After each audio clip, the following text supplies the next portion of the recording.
नमस्कार दोस्तों। आज प्रेम दिवस और वैलेंटाइंस डे है।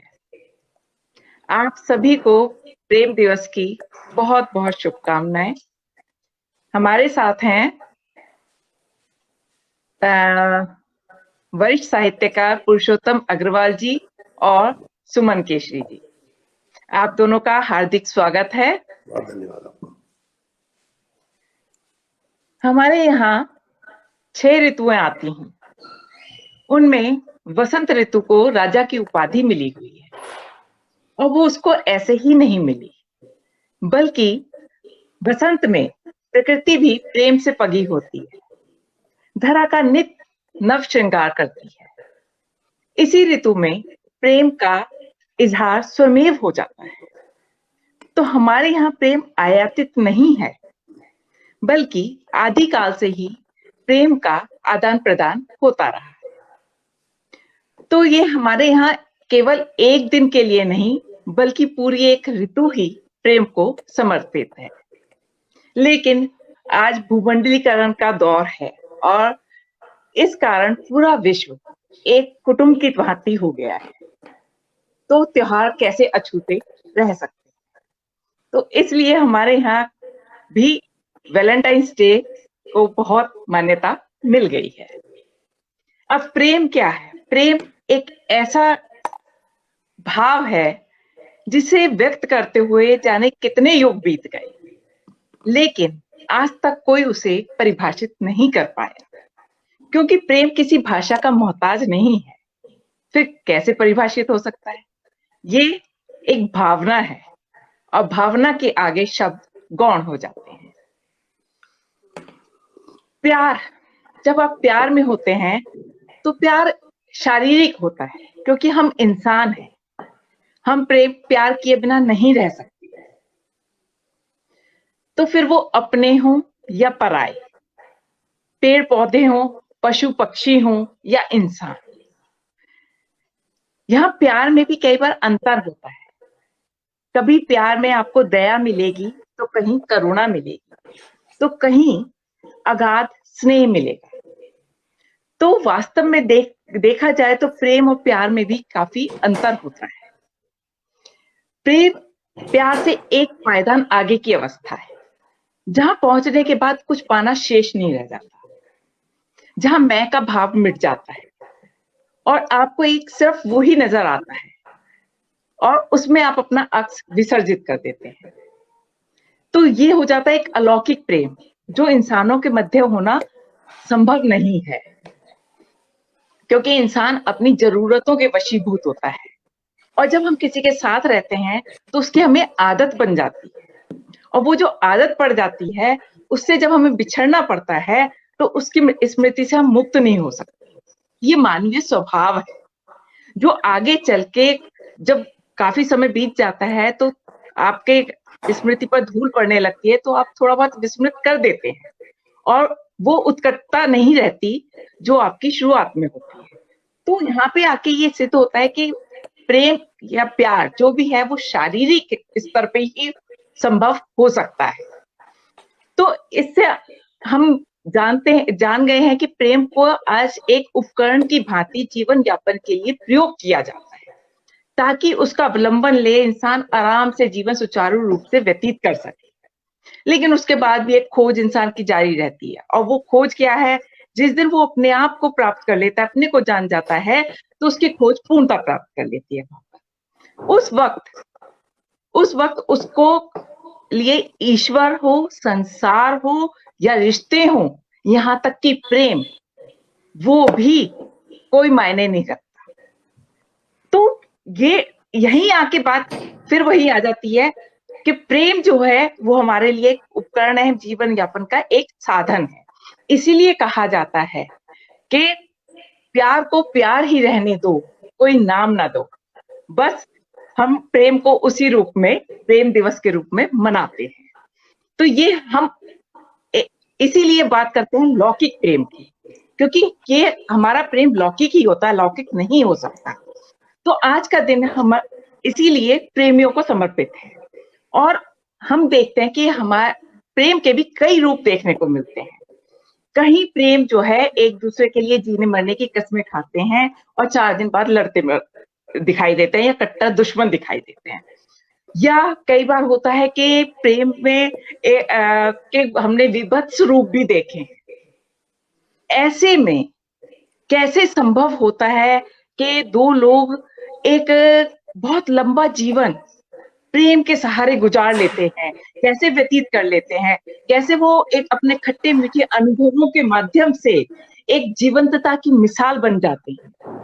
तो आज हम एक ऐसे ही प्रेमी जोड़े से आपको मिलवा रहे हैं, जिनका प्रेम नित नई ऊंचाइयां चढ़ता रहा है और कुछ प्रॉब्लम हो गई आकर्षण है सुप्रसिद्ध साहित्यकार पुरुषोत्तम अग्रवाल जी और सुमन केशरी जी। आप दोनों का अटूट बंधन परिवार की ओर से हार्दिक स्वागत है। धन्यवाद, आपका बहुत धन्यवाद।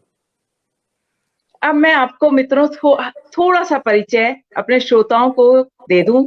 वैसे वो किसी परिचय के उनसे सब परिचित हैं, लेकिन फिर भी कुछ ऐसे हो सकते हैं जो ना जानते हो, तो उनके लिए मैं थोड़ा सा परिचय उनका लेके आई हूँ, वो आपको बताती हूँ। पुरुषोत्तम अग्रवाल जी ने जवाहरलाल नेहरू विश्वविद्यालय से कबीर की भक्ति का सामाजिक अर्थ विषय पर पीएचडी की डिग्री प्राप्त की और रामजेस कॉलेज दिल्ली और जेएनयू में अध्यापन कार्य किया। इनकी प्रकाशित कृतियां हैं संस्कृति, वर्चस्व और प्रतिरोध, तीसरा रुख, विचार का अनंत, शिवदान सिंह चौहान, निज ब्रह्म विचार, कबीर, साखी और Sabad, Hindi Sarai, Astrakhan via Yerevan तथा Padmavat, an epic love story अंग्रेजी में। ये इनकी प्रकाशित कृतियां हैं। उनकी पुस्तक अकथ कहानी प्रेम की, कबीर की कविता और उनका समय भक्ति संबंधी विमर्श में अनिवार्य ग्रंथ का दर्जा हासिल कर चुकी है।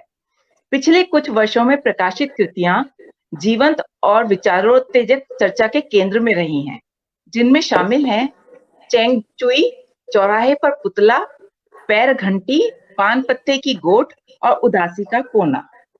नाकोहस उनका पहला और अत्यंत चर्चित उपन्यास है। भक्ति, संवेदना, शांतिपूर्ण सहअस्तित्व और सांस्कृतिक इतिहास से संबद्ध समस्याओं पर आयोजित गोष्ठियों और भाषण मालाओं के लिए America, England, Germany, France, Ireland, Nepal, Sri Lanka, Thailand, Australia आदि देशों की आपने यात्राएं की हैं। कैम्ब्रिज यूनिवर्सिटी और कॉलेज ऑफ मैक्सिको में विजिटिंग प्रोफेसर भी रहे। आलोचना पुस्तक तीसरा रुख के लिए 1996 में देवी शंकर अवस्थी सम्मान, संस्कृति, वर्चस्व और प्रतिरोध के लिए 1997 में मध्य प्रदेश साहित्य परिषद के मुकुटधर पांडे सम्मान, अकथ कहानी प्रेम की, कबीर की कविता और उनका समय के लिए 2009 में राजकमल प्रकाशन के प्रथम राजकमल कृति सम्मान कबीर हजारी प्रसाद द्विवेदी पुरस्कार से सम्मानित। एनसीईआरटी की हिंदी पाठ्य पुस्तक समिति के मुख्य सलाहकार, भारतीय भाषा केंद्र जेएनयू के अध्यक्ष आप रह चुके हैं। वे संघ लोक सेवा आयोग के सदस्य भी थे। अभी हाल ही में उनकी पुस्तक कौन है भारत माता आ रही है। उन्होंने राज्यसभा टीवी के लिए किताब शीर्षक से पुस्तकों पर चर्चा की, जिसे लोगों ने बहुत पसंद किया। अब मैं बताती हूँ सुमन केशरी जी के बारे में। सुमन केशरी जी ने जवाहरलाल नेहरू विश्वविद्यालय नई दिल्ली से सूरदास पर शोध किया है तथा university of western Australia Perth से एमबीए। सुमन केशरी लंबे समय तक भारत सरकार में प्रशासन संबंधी कार्य करती रही हैं। लेखन एवं अध्यापन में गहरी रुचि के कारण सन 2013 में ही उन्होंने भारत सरकार से स्वैच्छिक सेवानिवृत्ति लेकर आईटीएम ग्वालियर में मैनेजमेंट का अध्यापन किया। प्रशासन से शोध एवं अध्यापन तक के गहन व व्यापक अनुभवों के फलस्वरूप सुमन जी की कविताओं का फलक अत्यंत विस्तृत है। इन कविताओं की भाव सघन और विचारोत्तेजक सृजनात्मकता न केवल रूप विधान में बल्कि मिथकों के आधुनिक अर्थान्वेषण में भी व्यक्त होती है। उनकी कविताएं शब्द की शाश्वतता और निरंतरता में कवि की आस्था को रेखांकित करती कविताएं हैं। उनके 4 कविता संग्रह प्रकाशित हो चुके हैं। याज्ञवल्क्य से बहस, मोनालिसा की आंखें, शब्द और सपने, पिरामिडों की तहों में उन्होंने मिथकों की पुनर्व्याख्या करते हुए कविताएं लिखी हैं। द्रौपदी, सीता, गांधारी, कर्ण आदि पर उनकी कविताएं बहुत चर्चित हुई हैं। सुमन केशरी जी ने अनेक कविताओं पर, कहानियों पर विश्लेषणात्मक लेख लिखे हैं। उनकी संपादित पुस्तक जेएनयू में नामवर सिंह अपने विशिष्ट रूप के चलते बहुत प्रशंसित हुई। मोनालिसा की आंखें संग्रह का अनुवाद मराठी एवं राजस्थानी भाषाओं में हुआ है। बांग्ला और रूसी अनुवाद का कार्य प्रगति पर है। उनकी अनेक कविताओं का अनुवाद अंग्रेजी, फ्रेंच, नेपाली एवं मराठी भाषाओं में हुआ है। इन दिनों वे स्वतंत्र लेखन कर रही हैं और प्रत्येक शनिवार को वे कविताओं की व्याख्या एवं रविवार को कहानी पाठ लाइव कर रही हैं। उन्हें आप उनके YouTube चैनल पर सुन सकते हैं, जिसकी सूचना हमने अपने प्रोग्राम में साथ में लगाई थी। वहां से आप उनका चैनल जो है फॉलो कर सकते हैं। तो मित्रों, ये तो हुआ आपका परिचय। अब मैं लव बर्ड से कुछ आपके और अपने मन की बातें करना चाहूंगी। तो सबसे पहले पुरुषोत्तम अग्रवाल सर, हम आपसे ये जानना चाहेंगे कि आपकी मुलाकात सबसे पहले कब, कैसे और कहाँ हुई और किसने सबसे पहले इजहार किया? असल में ये सवाल बेहतर होता कि आप सुमन से पूछती, क्योंकि अच्छा। हमारी जो पहली मुलाकात हुई वो हुई थी जेएनयू के CIL के नोटिस बोर्ड के पास। जी। CIL का मतलब सेंटर ऑफ इंडियन लैंग्वेजेज। ये जी। सन 77 की बात है। मैं ग्वालियर से आया था। मैंने ग्वालियर से पढ़ाई की थी और फिर जेएनयू में मुझे दाखिला लेना था। तो जेएनयू में, जैसा कि आप जानती हैं, दाखिले के लिए रिटन टेस्ट और इंटरव्यू होता है। तो हम सभी बहुत सारे स्टूडेंट्स ने रिटन टेस्ट और इंटरव्यू दिए थे और उसके बाद रिजल्ट देखने के लिए हम लोग वहाँ नोटिस बोर्ड पर देखते रहते थे। तो उस दिन मैं नोटिस बोर्ड पर मैंने देखा और मेरा नाम वहाँ था लिस्ट में। वंदना जी सुन पा रही हैं या नहीं हमें? नहीं, मुझे लग रहा है कुछ कर पा रहे हैं। वंदना जी, आपको हमारी आवाज आ रही है या नहीं आ रही है? तो कनेक्टिविटी की प्रॉब्लम है, उनकी तरफ से प्रॉब्लम, हमारी तरफ से नहीं। बाकी लोग ये बताएं। हाँ, आपको जी। हाँ, मुझे लगा कुछ कनेक्टिविटी की प्रॉब्लम थी। हाँ, कनेक्टिविटी की हो गई। हाँ, आप कहिए। तो नोटिस बोर्ड पर नाम देखने गए थे तो मेरा नाम था उसमें जी। और सुमन जी भी आई हुई थी। तो इन्होंने अपना नाम देखा और थोड़ा जो उत्सुकता होती है, जी। मैं बाहर खड़ा हुआ अपना सिगरेट पी रहा था। उन दिनों मेरी ध्वजा थोड़ी अजीब सी रहती थी, सफारी सूट शायद मैंने पहन रखा था, बड़ी डरावनी सी मेरी दाढ़ी थी। तो मैं सूरत से इंटेलेक्चुअल या पढ़ने लिखने वाला आदमी कतई नहीं लगता था। तो सुमन जी ने ऐसे ही उत्सुकता, बस आपस में ये लोग बात कर रहे थे, तो उन्होंने पूछा कि लिस्ट टॉप किसने की है? मैंने कहा मैंने की है। तो इन्हें जाहिर है कि यकीन नहीं हुआ कि ऐसा बीहड़ सा दिखने वाला आदमी टॉप कर सकता है जेएनयू के एंट्रेंस एग्जाम की।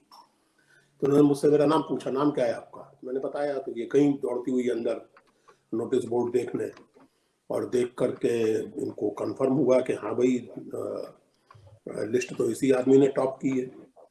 तो फिर ये आई। उसके बाद मुझे याद नहीं है, फिर कुछ वैसे ही आपस में बातचीत होते होते कुछ हुआ होगा और फिर वो हम लोग मिलने लगे थे। मतलब जेएनयू में उन दिनों तो बहुत ज्यादा एक बड़ा हेल्दी माहौल था और मेरे लिए ये सब बड़ा चौंकाने वाला था। मैं ग्वालियर से आया था, वहां तो किसी लड़की के साथ खड़े होने में पसीना छूटने लगता था, यहाँ भी छूटता था। तो लेकिन यहाँ बड़ा एक स्वस्थ माहौल था, सब आपस में दोस्तों की तरह मिलते जुलते थे, बातचीत होती थी। तो ऐसे ही बातचीत होने लगी थी और फिर प्रपोज तो मेरे ख्याल से मैंने किया था। दोस्ती मुझे ठीक से नहीं, मेरी याददाश्त बहुत अच्छी नहीं है इन मामलों में।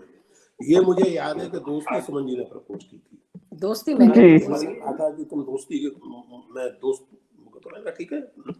लेकिन वो दोस्ती धीरे धीरे उस तरह के मोड़ पे पहुंची, तब शायद मैंने इनसे कुछ कहा था। तो ये बताएंगी?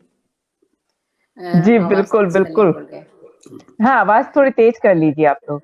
जी जी हाँ, ठीक है। दरअसल क्या हुआ कि हम लोगों की दोस्ती हो गई और जी पुरुषोत्तम घर आने लगे, घर भी आ जाते थे और जी। हमारे मम्मी पापा इनको बहुत स्नेह करते थे।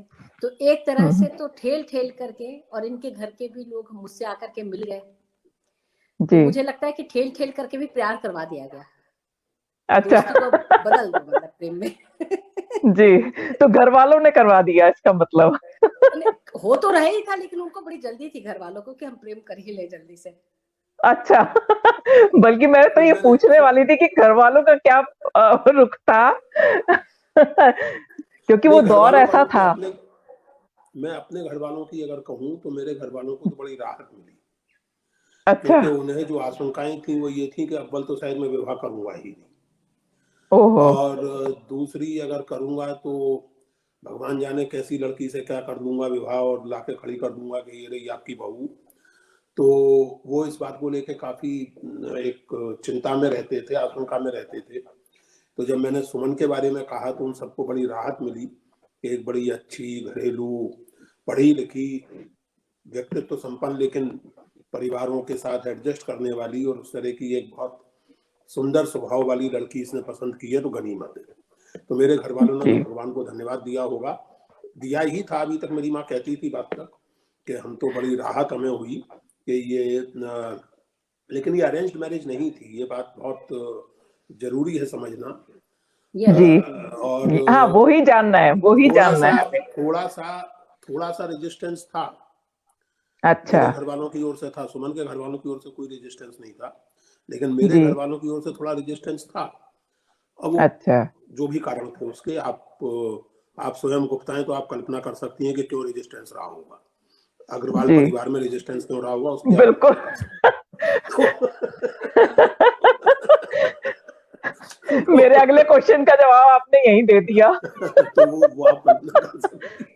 तो वो था, लेकिन फिर जैसा मैंने आपसे कहा कि उनको दूसरी तरफ राहत भी थी, तो फिर वो हम्म। रेजिस्टेंस अपनी तरफ एक तरफ रहा, क्योंकि मैंने ये स्पष्ट कर दिया था कि देखिए मुझे विवाह करना है यहाँ, एंड दैट्स इट।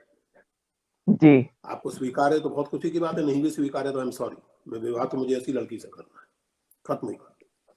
तो वो जी। रेजिस्टेंस जो था सुमन के परिवार की ओर से कोई रेजिस्टेंस वो दौर ऐसा था जबकि उस टाइम पे कहाँ इतनी मतलब फ्रीडम नहीं थी। और आपके दौर में तो ये था कि भाई घर में बात करनी भी बड़ी मुश्किल हो जाती थी कि वंदना कैसे जी, कहें फ्रीडम कभी, पेरेंट्स को। देखिए ऐसा है वंदना जी कि फ्रीडम कभी होती नहीं है, हाँ, फ्रीडम क्रिएट करनी होती लेकिन लेकिन है, ये आज के तब भी माहौल सच के था आज भी हिसाब से। आज सच का है। भी हाँ, सच है। आज आज आज फ्रीडम का आपको है, लेकिन क्रिएट करनी आज होती है। फिर भी स्वीकार्य हो गया है काफी हद हाँ तक ठीक है, दैट उस दैट मेक्स नहीं, सेंस, माहौल मुझे से आज के दैट माहौल मेक्स में। सेंस। हाँ जी वंदना, दी। मुझे हाँ थोड़ा जी। सा इसमें मैं मतलब थोड़े से जी कुछ कहिए कहिए। करूंगी। हाँ, मुझे लगता है कि वो जो माहौल था 1977 में हम लोग मिले, और 1984 में हम लोगों ने विवाह किया था, जब पुरुषोत्तम को अच्छा। नौकरी वोकरी मिल गई थी और सब कुछ हो गया, जी फिर जी उसके बाद हम लोगों ने शादी की। जी। तो मुझे ऐसा लगता है कि वो दौर ज्यादा खुला था, ज्यादा अच्छा। संवेदनशील था, और हम्म। एक दूसरे मतलब हम लोग ज्यादा एक दूसरे को समझने की, समाज में एक समझाइश की स्थिति थी, संवादहीनता की वो स्थिति नहीं थी जो आज है। देखिए और मैं ये हाँ सुमन सॉरी, उन दिनों जी। वैलेंटाइन डे की इतनी धूमधाम तो नहीं थी हाँ, जितनी थी आजकल ही है। नहीं, थी ही नहीं लेकिन उस टाइम पर। लेकिन नौजवान लड़के लड़कियां कम से कम दिल्ली जैसे महानगर में साथ साथ घूमते फिरते थे, सिनेमा जी हाँ। देखते थे, नेहरू पार्क और लोधी गार्डन जैसी जगहों में जाते थे, और जी आलिंगन चुंबन भी करते थे, हम लोगों ने भी जी किया है, जी। और कभी डर नहीं लगता था। सुमन के साथ इस तरह के किसी एकांत एकांत भी क्या, वो काहे का एकांत पब्लिक प्लेस है, लेकिन फिर भी आप कहीं अपना एकांत खोज लें तो वहां बिल्कुल। होते हुए कभी डर नहीं लगता था। जी आज का कोई नौजवान लड़का लड़की इस तरह के किसी पार्क में जाए और वो पूरी तरह निश्चिंत महसूस करे, ऐसा मुझे नहीं लगता। इस लिहाज से ये बात बिल्कुल सही है कि हमारा समाज दुर्भाग्य से, स्वीकार्यता की बात आपकी जगह अपनी सही है, जी। लेकिन हमारा समाज दुर्भाग्य से उदारता की बजाय संकीर्णता की ओर बड़ी तेजी से बढ़ा है।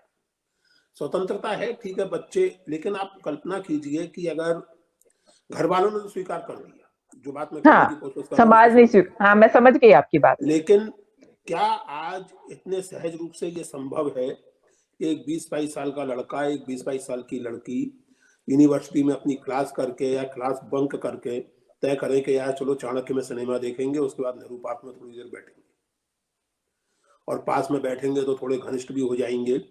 मुझे लगता है कि आज उन बच्चों को डर लगेगा।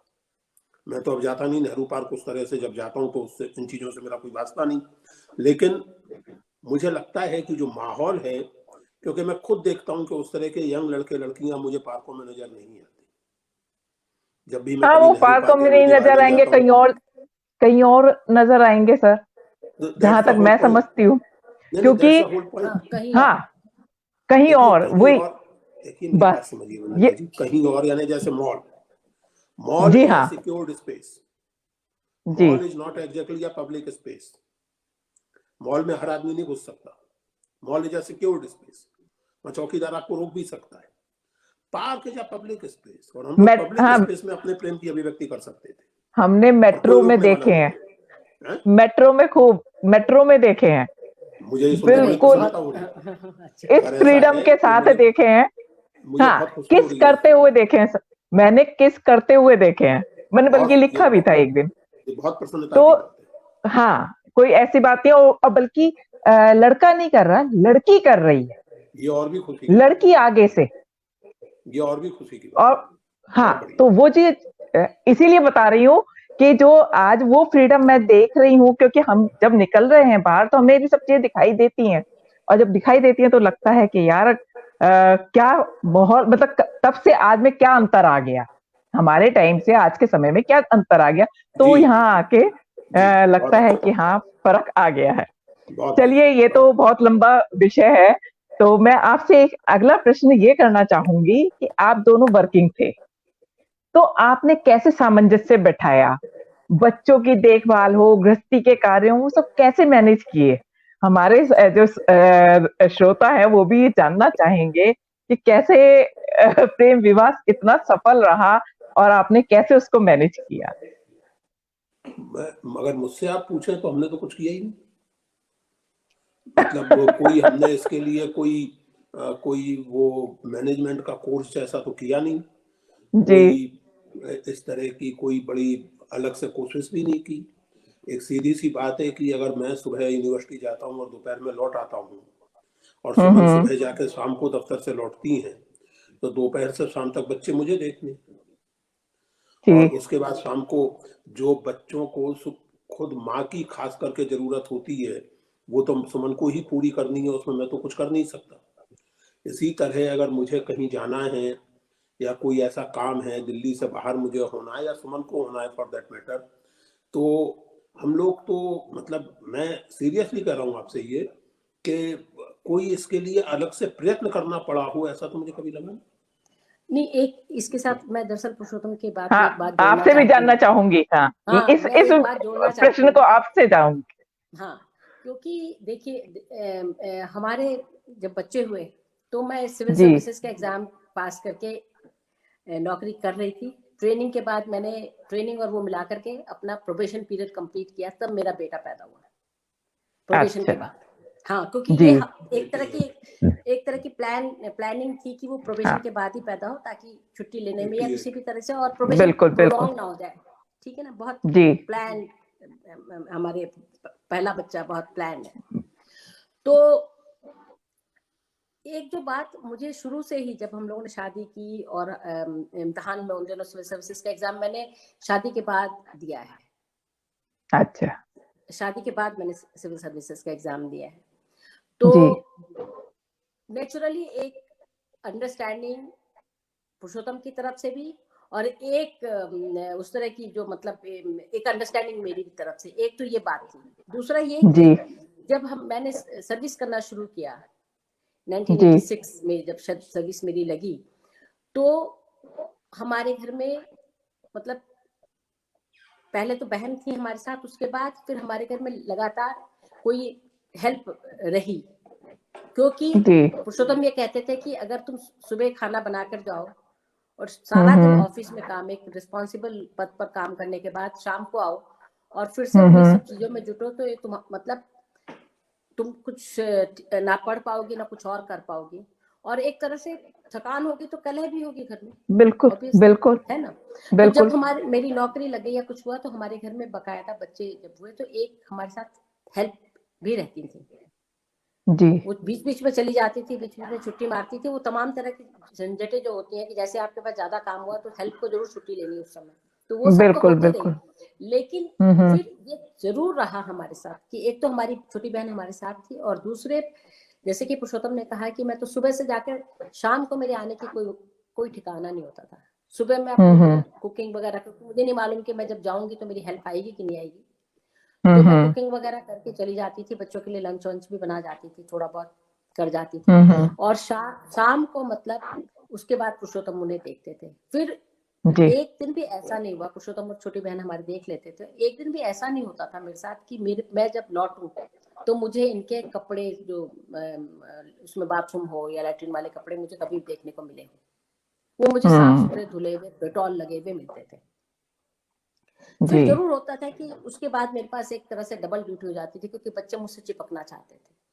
वो पापा के पास तब नहीं जाएंगे, मौसी के पास तब नहीं जाएंगे, किसी के वो मेड के पास भी नहीं जाएंगे। मेड तो वैसे भी 5-6 बजे चली जाती थी, तो वो नहीं जाएंगे, किसी के पास भी नहीं जाएंगे। तो तब जरूर मुझे मतलब एक रहता था कि मैं उनको देखूं, वो मेरे, और मैं उसी समय जो मैं आज कहानियां मैं आप लोगों को सुना रही हूँ, दरअसल मेरी ट्रेनिंग उसी समय थी। मैं उन लोगों को पास बिठा करके उनको कहानियां सुनाती रहती थी, कविताएं सुनाती रहती थी, उनसे गप्पे लगाती रहती थी, खाना भी बन जाता था, खेलती भी रहती थी, ना डांस भी हो जाता था उसी में। तो ये एक तरह से मिला जुला सा मतलब हम लोगों का प्रयास रहा। और जैसे पुरुषोत्तम ने बिल्कुल ठीक कहा कि बीच बीच में वो क्षण आते थे जबकि आपको बहुत फ्रस्ट्रेशन भी हो रहा है, तनाव भी हो रहा है, लेकिन वो तनाव या फ्रस्ट्रेशन कभी ऐसा नहीं होता जो सॉल्व नहीं हो सकता था। 10 मिनट का फ्रस्ट्रेशन हुआ, 20 मिनट का तनाव हुआ, फिर सॉल्व हो गया, क्योंकि it's a fact of life. ये बड़ी बात थी, ये बड़ी बात थी। नहीं तो यहीं आके तो प्रॉब्लम्स क्रिएट होती है, चाहे वो प्रेम विवाह हो या अरेंज मैरिज हो, कोई भी हो, उसमें यहीं आके प्रॉब्लम होती है। क्योंकि अभी देखिए, क्योंकि अभी दो वंदना वाजपेयी जी ने और डॉक्टर सुनीता ने एक ऐसा ही प्रश्न किया है कि वो कह लगे कि प्रेम विवाह हो या ना हो, परिवार की ज्यादा जिम्मेदारी क्या आपके अनुसार महिलाओं की रहती है, या और साथ में ये भी पूछा है प्रेम विवाह के बावजूद सभी जिम्मेदारी स्त्री ही निभाती है। इस संदर्भ में आपका अनुभव कैसा है? तो मैंने जैसे कहा वंदना कि हाँ जी, जिम्मेदारी निसंदेह माँ की जिम्मेदारी अपने बच्चों के प्रति ज्यादा होती है। ये मैं बिल्कुल मतलब बायोलॉजिकली, सोशियोलॉजिकली और मेंटली और हर तरह से बता रही हूँ, क्योंकि इन एनी केस जो सिम्बियोटिक रिलेशनशिप जो हम मेरे और मेरे बच्चे के बीच में है, उसके पेट में जरा सा दर्द हो तो मुझे पता चल जाएगा। वो जरा सा सर ऐसे कर ले तो मुझे पता चल जाएगा कि इसको कुछ समस्या हो रही है। तो वो तो जिम्मेदारी होती ही है। अगर आपने सचेत रूप से तय करके शादी करके और संतान उत्पन्न किया है, तो भाई आपने तय, कोई उन्होंने अर्जी तो दी नहीं थी कि हमें उत्पन्न करो। सही बात है, हम लोगों ने उत्पन्न किया उन्हें। बिल्कुल तो बिल्कुल जो है और जो आज तक है, उसको मतलब एक भार की तरह लेने के बजाय एक नेचुरल थिंग। देखिए, मैं वंदना जी इसमें जनरलाइजेशन तो नहीं किया जा सकता, क्योंकि हर परिवार की, हर दंपति की अपनी अपनी समझ है, अपने अपने काम करने का ढंग है। जहाँ तक मेरा और सुमन का सवाल है, हम दोनों, मेरा ये अपना निजी आकलन है, हम दोनों बहुत स्ट्रॉन्ग पर्सनालिटी हैं। स्ट्रॉन्ग पर्सनालिटी का एक लक्षण ये होता है कि दोनों अपने अपने ढंग से काफी जिद्दी हैं। और जब दो जिद्दी लोग साथ रहते हैं तो एडजस्टमेंट की समस्याएं होती हैं। लेकिन उन एडजस्टमेंट की समस्याओं को हल करने के लिए अगर आपके दिमाग में एक क्लैरिटी हो कि ये संबंध मेरे लिए मूल्यवान है,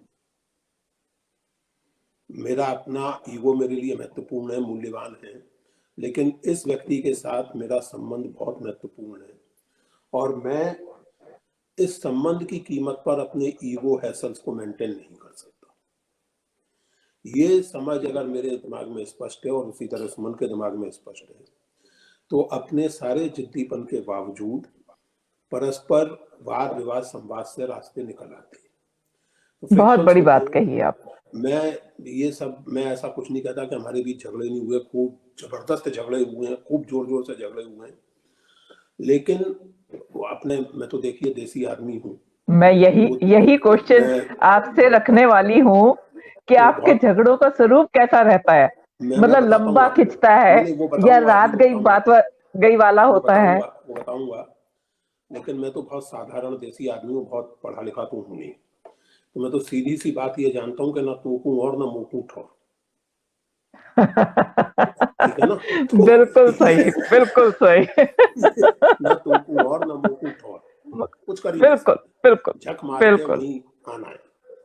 तो ये अंडरस्टैंडिंग अगर हो, या दूसरी तरफ ये अंडरस्टैंडिंग हो कि नहीं साहब ये संबंध अब बहुत बड़ा बोझ बन गया है, हम इसके साथ नहीं जी सकते, तो जीवन ज्यादा सुखी रहता है, स्पष्टता रहती है। हमारे बीच में ये समझ बहुत स्पष्ट थी कि हमारे ईगो, हमारी समस्याएं, हमारी व्यक्तिगत जो भी चीजें हैं, क्रोध, कुंठा, इच्छा, वो सब है, महत्वपूर्ण है, लेकिन इस व्यक्ति के साथ संबंध बहुत महत्वपूर्ण है। सुमन के साथ सबसे ऊपर, सुमन की ओर से कहें तो पुरुषोत्तम के साथ, तो फिर वो रास्ते निकल आते हैं। जैसे सुमन ने कहा, मैं इस बात को गर्व के साथ कह सकता हूँ, और सुमन इस बात के लिए मेरी बहुत प्रशंसा हमेशा करती हैं और मुझे इसका फख्र होता है।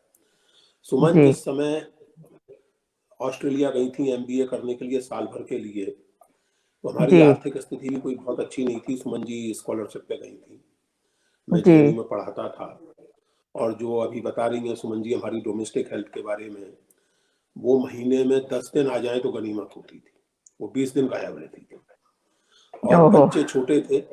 एक लड़का मेरे ख्याल से उस समय 10 साढ़े 10 साल का था, और बेटी उससे 3 साल छोटी, लड़की 3 साल छोटी, उससे बेटी मेरी 3 साल छोटी। इन दोनों बच्चों को 1.25 साल तक मैंने देखा, और दे वर वेरी हैप्पी। और जैसा होता है, माँ इस मामले में थोड़ी ज्यादा चतुर, व्यवहारिक और स्ट्रिक्ट होती है। इन दोनों दुष्टों के ब्लैकमेल में मैं बहुत जल्दी आ जाता था। सुमन इतनी आसानी से आती नहीं, अभी तक नहीं आती, लेकिन मैं इन दोनों के ब्लैकमेल में तब भी आसानी से आ जाता था, और अभी भी आ जाता हूँ। ये आंखों में आंसू भर के खड़े हो जाएं कि साहब तुम्हें ठीक है। तो जब सुमन लौट के आई तो एक दिन बेटी ने कह भी दिया कि मम्मी पापा के साथ ज्यादा अच्छा था। तो मैंने हंस के कहा, बेटा तो उसमें तुम्हारी हर मांग पूरी हो जाती थी, अब सुमन पूछती है कि क्यों करना है ये बताओ। तो सही बात है। तो साल भर ऐसे ही निकल गया, आराम से निकल गया। लोगों को बड़ा अजीब लगता था, उस समय भी लोग बड़ी कहते थे परसों। देखिए, मैं एक चीज आपसे कहना चाहता हूँ वंदना जी, इस प्रसंग में आकर जी, मैंने कभी ये महसूस नहीं किया कि मैं कोई तीर मार लूं। मैं इसको बहुत सहज रूप से लेता था, अभी भी लेता हूँ जी। मतलब वो अगर परिवार है तो जाहिर है कि कुछ चीजें सुमन को ही करनी है, स्त्री को ही करनी है। मैं गर्भ धारण नहीं कर सकता, वो स्त्री को ही करनी जी। बिल्कुल बिल्कुल। ऐसा समय आया कि पुरुष लोग गर्भ धारण करने लगे और तब तक मैं जीवित रहा तो जरूर गर्भ धारण कर लूंगा, अभी तो नहीं कर सकता। और उससे जुड़ी हुई जो चीजें हैं, जो सिम्बियोटिक रिलेशनशिप बनती है, वो मेरी बन ही नहीं सकती, क्योंकि वो लड़का या लड़की मेरे पेट में नहीं रहे, वो स्त्री के पेट में रहे। तो और परिवार के मामले में थोड़ा सा मैं बहुत याददाश्त वगैरह बहुत अच्छी नहीं रही, इन मामलों में लापरवाह भी हूँ, तो डेफिनेटली वो सब समझ नहीं संभाला है। रोजमर्रा का जो काम है, या फाइनेंशियल मैनेजमेंट है, या नौकरों के साथ व्यवहार है, बर्ताव है, चाहे वो 1 नौकर हो चाहे 4 नौकर हो, उनको रेगुलेट करना और अल्टीमेटली कंट्रोल करना वो सुमन नहीं किया है। लेकिन इसके अलावे ऐसा नहीं है कि अगर मैंने किसी काम में कोई मदद की है या कोई सहयोग किया है तो इसको कोई बड़ी भारी अपनी उपलब्धि मानना है। मैं इसे सहज मानता हूँ। सुमन अगर साल भर के लिए ऑस्ट्रेलिया जा रही है पढ़ने और बच्चे छोटे हैं तो मुझे ही देखने हैं भाई, जैसे भी देखने हैं। ये नहीं हो सकता कि सुमन से कह दिया जाए कि आप मत जाइए, 4 साल चली जाइएगा, जब बच्चे बड़े हो जाए। वो तो अवसर तो उसी समय है, उसके बाद अवसर मिले नहीं मिले तो आप जाइए, देखा जाएगा, कैसे भी होगा चलाएंगे। तो इसी तरह चला। दूसरी तरफ जैसा मैंने आपसे कहा कि मेरा भुलक्कड़पन, व्यवहारिक चीजों के प्रति मेरी थोड़ी लापरवाही, उसके कारण इतनी मनोरंजक स्थितियां कई बार बनी है, और मनोरंजक ही नहीं, एक दो बार तो चिंताजनक भी, वो सब इन्होंने संभाली है देवी जी ने। मुझे कई बार ये याद नहीं रहता कि बिल दिया गया या नहीं दिया गया बिजली का, या इस तरह के काम तो वो इन्होंने संभाले हैं। और कई बार ये झल्ला के कहती भी है कि तुमने तो मुझे अपना मैनेजर बना रखा है, तुम ये सब कुछ कर ही नहीं सकते, तो सारा काम मुझको करना पड़ता है। डांट खाता हूँ इनकी, लेकिन सही बात है, सही बात है। टैक्स रिटर्न्स जो फाइल करने के सारी कवायद होती है, मुझे को करनी पड़ती है। अच्छा, क्या बात है। अब ये करना है, अब ये लेकर आओ, ये लेकर आओ। अब बुरा बैंक से चीजें तो मैं नहीं ला सकती, वो तो इन्हीं को ला के देने होंगे। हमारा सीए, बिल्कुल, मतलब ये इन्होंने बहुत अच्छा उदाहरण दिया। हमारा सीए मुझसे बात ही नहीं करता, इन्हीं से बात करता है, क्योंकि हाँ, तो उसे पता है ना, वो मुझसे कुछ पूछेगा तो मैं कहूंगा अरे यार उस्मान से पूछना पड़ेगा। तो उसे पता है कि कहाँ डायरेक्ट बात करेगा वो फिर तो। तो ये चीजें सुमन ने संभाली है हमेशा, आज भी संभालती है जी जी। और मेरे बूते का है भी नहीं संभालना, ये नहीं हो तो बड़ा मुश्किल हो जाएगा, मैं नहीं संभाल पाऊंगा। तो ये बिल्कुल, आपने बहुत अच्छी बात बताई कि हर चीज के ऊपर संबंध है हमारा, और चाहे कोई ईगो है, कुछ भी है, उसके ऊपर संबंध होना आवश्यक है। और अगर इस, कहते हैं ना, ये एक गुरु मंत्र टाइप है, अगर इसको इंसान समझ ले तो जीवन बहुत आराम से व्यतीत हो सकता है। और अगर ऐसा नहीं है तो एक दूसरे को टॉर्चर करने से बेहतर है कि आप अलग हो जाओ। बिल्कुल बिल्कुल, बहुत सही बात आपने आज कही है ये, और काफी लोगों को इससे काफी समझने को मिलेगा, जानने को मिलेगा, और कोई निर्णय लेना होगा किसी को तो उसके भी ये काम आएगा। तो सुमन जी, आप बताइए यहाँ पर कि उन्होंने तो बता दिया कि भाई इस तरह से हम एडजस्ट करते थे या झगड़े हमारे होते थे, बहुत हुए हैं, तो उनमें मनाने की पहल कौन करता था आप कहते?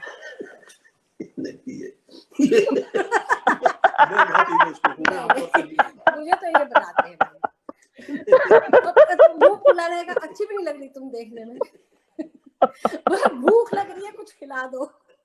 अच्छा, या फिर चाय आ जाएगी सुंदर सी बनी हुई। चाय ठीक ठाक बना लेते। अच्छा, और चाय सुमन जी को पसंद है तो काम चल जाता है उससे। जी, चलिए, ये तो अच्छी बात है। अभी बीच में 2 प्रश्न आए हैं, वो भी साथ साथ लेती चलती हूँ। जी जी। कि अस्मिता मूलक विमर्श के दौर में प्रेम का भी स्वरूप बदल गया है, आप दोनों का क्या मत है? डेफिनेटली बदल गया है, क्योंकि अस्मिता मूलक विमर्श में, देखिए, अस्मिता विमर्श की लाख समस्याएं हो सकती हैं, लेकिन अस्मिता विमर्श में अगर जैसे जिस प्रसंग में हम बात कर रहे हैं, उस प्रसंग में स्त्री के स्त्रीत्व को और उसके साथ उसके व्यक्तित्व को पुरजोर ढंग से रेखांकित किया है। यानी आज की स्थिति यह है कि अगर आप स्त्री हैं तो ऐसा नहीं है कि आपके जीवन की सार्थकता पुरुष की सहगामिनी या अनुवर्तनी होने तक सीमित है। बिल्कुल, आप खुद एक इंडिविजुअल हैं, आप खुद एक व्यक्तित्व हैं, और आपकी अपनी विशिष्ट मांगे हैं, आपकी अपनी विशिष्ट अपेक्षाएं और इच्छाएं हैं। इस बात को आइडेंटिटी डिस्कोर्स ने कॉमन सेंस का हिस्सा बनाया है। बिल्कुल। और इसीलिए ये लगता है और ठीक लगता है कि अस्मिता मूलक विमर्श के दौर में प्रेम का रूप बदल गया है। आज as a man I can not take my wife और एनी वुमेन फॉर ग्रांटेड, क्योंकि वो रजिस्टर करेंगे। वो कहेगी सुनिए, मैं केवल पत्नी नहीं हूं आपकी, मैं एक व्यक्ति भी हूं। तो निश्चित रूप से, और ये बहुत स्वागत योग्य घटना है, बहुत स्वागत योग्य जी। लेकिन इसके साथ फिर मैं एक और बात कहूंगी वंदना, इसमें मतलब इन्होंने तो एक बिल्कुल कहिए, वो दिया, मैं फिर से एक प्रैक्टिकल उसमें कहूंगी। बिल्कुल बिल्कुल उसी में जानना चाहेंगे। हाँ, दरअसल क्या होता है कि हर व्यक्ति बहुत बचपन से गढ़ा गया होता है, और उसका पूरा परिवेश, जिस परिवेश में रहता है वहां से वो आया है, और वहां से संस्कार आदि लेकर आया होता है। और इसमें दोनों ही पक्षों को, चाहे वो पुरुष हो चाहे वो स्त्री हो, बहुत ही धैर्य पूर्वक काम करना पड़ता है, दोबारा से उसको, उसके शेप को चेंज करने के लिए, गढ़ना पड़ता है, उसके दिमाग को बदलने के लिए काम करना पड़ता है, और बड़े धैर्य पूर्वक। ऐसा नहीं है कि उसके बीच में लड़ाई नहीं होती आपस में, तुमने ये नहीं किया, तुमने ये किया, तुमने ऐसा किया, वैसा नहीं किया, ये होता है। लेकिन उसके बावजूद एक निरंतर धैर्य, कोई भी चीज बहुत जल्दी से नहीं मिलती, बहुत धैर्य, ये तो है, बिल्कुल। और मैं इसमें हो सकता है मेरा स्वभाव या स्त्रियों का स्वभाव एक हम्म, कॉमन, जैसे हम लोगों को गढ़ा गया अब तक हमारे मतलब हजारों साल के जो संस्कार हैं, मैंने अक्सर देखा है कि धैर्य का परिचय हम लोग ज्यादा देते हैं। जी धैर्य का बिल्कुल। परिचय हम लोग ज्यादा देती हैं, और इस धैर्य में एक जगह मैं बहुत अधीर हूँ। अच्छा। एक तो सिगरेट पीने में बहुत अधीर हूँ। वो तो रोज सुबह शाम हम लोगों में नोकझोंक होती रहती है। एक दूसरे अधीरता होती है कि घर में के किसी पुरुष ने कोई महिला वाली कोई औरत की गाली दी, बातचीत में मजा आता है उसमें, मैं चाहे कितनी भी महत्वपूर्ण बात चल रही हो, चाहे पता नहीं कौन से मतलब सोचिए शंकराचार्य ही क्यों ना मुख से बोल रहे हो, मैं तुरंत बिल्कुल, चाहे उसके बाद किसी का कोई घर में आए क्या मुंह बिगड़े चाहे कुछ भी। इन्होंने अपने जेठ जी को टोक दिया था। वो नहीं सकता। सही है। पुरुषों की आदत बन जाती है। हाँ जी, मैं समझती हूँ। बिल्कुल, ग्वालियर का हूँ तो वो तकिया ग्वालियर के में लाम की तरह चलती हैं पुरुषों के तो। और खास करके ग्वालियर में तो वो मुहावरे का हिस्सा है। वहाँ जी, उसको गाली के तौर पे कोई लेता भी नहीं है, लेता ही नहीं वो है। मुहावरा है, वो एक तकिया हाँ, कलाम बहुत सी बोलते जगह है, रहते हैं और बहुत सी कोई जगह है। परवाह नहीं करता। तो हमारे भाई के लिए, हमारे बड़े भाई साहब के लिए अत्यंत चौंकाने वाली घटना थी कि सुमन ने टोक दिया था। मैंने कहा ऐसे नहीं भाषा बोलेंगे आप। और उसके बाद बहुत सही। It goes to his credit. ये मैंने शुरुआती दिनों में, शादी के 1-2 दिनों बाद ही मतलब कान में ऐसे खड़खड़ खड़खड़ कंकड़ से बजने लगे तो मैंने तुरंत दिमाग खराब होने लगा। लेकिन ये गोज टू हिज क्रेडिट कि वो कम से कम मेरे सामने बेहद सच्चे, और फिर बोलते थे बेटा आप तो ठीक हूं ना मैं। बताती जाएगा मैं ठीक से बोल रहा हूँ कि नहीं बोल रहा हूँ। अब पढ़े लिखे बताती जाएगा। ये बात बहुत अच्छी है कि कोई गलत बोले तो वहीं उसको टोक दिया जाए। मुझे आपकी बात से अपने बचपन की एक घटना याद आ गई। मेरी बुआ थी, तो उनको ना जैसे तकिया कलाम, अभी जो मैंने इसीलिए कहा कि वो बात बात पे ना रांड की गाली दे दिया करती थी, मतलब हर एक को, जिस अपनी अपनी पोतियों तक के लिए ना, मतलब उसके शब्द के यूज के बिना वो बात ही नहीं करती थी। एक दिन मुझे कह दिया, मैं छोटी सी थी, मैं कहा बुआ मुझे गाली मत देना, जबकि मैं उसका कोई अर्थ नहीं जानती थी। उनको सीधा ये कहा, उसके बाद उन्होंने मुझे नहीं कहा, औरों को चाहे किसी को कहो। तो ये चीज बड़ी अच्छी है कि आप टोकोगे तो सामने वाला सचेत हो जाएगा और शब्दों का सही प्रयोग करेगा। अच्छा, अब आपसे मैं ये जानना चाहूंगी कि अभी एक प्रश्न आया है कि आप जैसे साथ काम भी करते थे, घर में सहयोग भी करते थे, तो घर के लोगों का क्या रवैया रहता था? वो आपके ऊपर क्या कोई कमेंट पास करते थे? जैसे हमारे खास तौर से घरों में ये आदत होती है कि पुरुष अगर काम करे तो ये कहा जाता है कि जोरू का गुलाम हो गया, या जो है मतलब घर के काम भी अब वो कराने लगी, पहले तो कभी पानी का गिलास भी नहीं उठाता था। तो इस तरीके की बातें होती थी, तो आपके साथ क्या कुछ ऐसा घटित हुआ? इसकी गुंजाइश इसलिए नहीं थी जी कि इसको कैसे कहूं, मैंने स्त्री का दुख, स्त्री का संघर्ष सबसे पहले जो देखा है, वो महसूस किया, वो अपनी माँ के प्रसंग में किया। जी। मेरी माँ, मैं मुश्किल से 5-6-7 साल का रहा हूँगा। मुझे पढ़ने की और ऊटपटांग तमाम तरह की चीजें पढ़ने की आदत 7-8 साल की उम्र से लग गई थी। और मेरी माँ लिख नहीं सकती थी, वो पढ़ लेती थी, और बेचारी दिन भर घर का काम और जिस तरह की परिवारों में चीजें होती हैं वो झेलते हुए वो अपना घंटा 2 घंटा निकाल के कुछ पढ़ती थी। तो उन्हीं के संग्रह से लेकर के मैंने सबसे पहले प्रेमचंद का एक कहानी संग्रह और चतुर्सेन का एक कहानी संग्रह पढ़ा था, और फिर मुझे चाट लग गई पढ़ने की। मैं दुनिया भर की चीजें पढ़ता रहता था, आज तक पढ़ता रहता। तो मेरी माँ से मेरा डायलॉग रहता था लगातार, और एक तरह से मैं कह सकता हूँ कि मैं अपनी माँ का बेटा होने के साथ साथ उनका बहुत करीबी दोस्त भी था। इतना करीबी दोस्त कि जब हमारे पिताजी का निधन हुआ सन 75 में, तो मैं 20 साल का था और घोषित रूप से नास्तिक था। अब नहीं उस तरह से, लेकिन उस समय घोषित रूप से नास्तिक था। और मेरी माँ ने तय किया कि बद्रीनाथ जाके पिताजी की ब्रह्म कपाली करनी है। आप जी जानती होंगी कि ब्रह्म कपाली के बाद फिर और कुछ श्राद्ध वगैरह करना जरूरी नहीं रह जाता, नहीं करना होता। फाइनल जी श्राद्ध होता बिल्कुल। है। जी तो 20 साल सन 75 की ये बात है, और ब्रह्म कपाली जाहिर है कि लड़का ही करता है, जैसी जी परंपराएं हैं, रीत रिवाज है। तो मेरी माँ ने मुझे ही साथ ले जाना तय किया, जबकि मैं घोषित रूप से नास्तिक था, इन चीजों की खुल के खिल्ली उड़ाता था, लेकिन मेरी माँ ने कहा कि परसोत्तम ही जाएगा मेरे साथ। She had such great faith in me. मैं गया, और आज याद करके सिहरन भी होती है, हंसी भी आती है कि मुझ नास्तिक ने बद्रीनाथ की ठंड में सुबह 3 बजे अलकनंदा में स्नान किया। ओहो उसके बिना तो ब्रह्म कपाली कर नहीं सकते थे। जी तो मैं कहना ये चाहता हूं कि घरों के भीतर बड़ा साधारण दिखने वाले मध्यवर्गीय या किसी भी घर के भीतर स्त्री की क्या हालत होती है, इसका फर्स्ट हैंड एक्सपीरियंस मुझे सुमन के या किसी और स्त्री के कारण नहीं हुआ, सबसे पहले अपनी माँ के कारण। स्त्री को अवसरों से कैसे वंचित किया जा सकता है, और कितने सहज रूप से, कितने कोट अनकोट प्यार से, इसका जी अनुभव मुझे अपनी बहन के प्रसंग में हुआ, जो बहुत ब्रिलियंट जी है, लेकिन उसे हम्म। 8वीं 9वीं क्लास के आगे पढ़ने नहीं दिया गया। ओहो तो घर के काम में जीजी कहते थे हम लोग माँ को, हाँ जो पहले थोड़ी ये बहुत कहा मदद जाता में, था। हाँ, जो थोड़ी जी बहुत मदद में कर सकता था जीजी की करता था। किसी हम्म। भी स्त्री के काम में मदद जो थोड़ी बहुत की जा सकती थी वो करता था।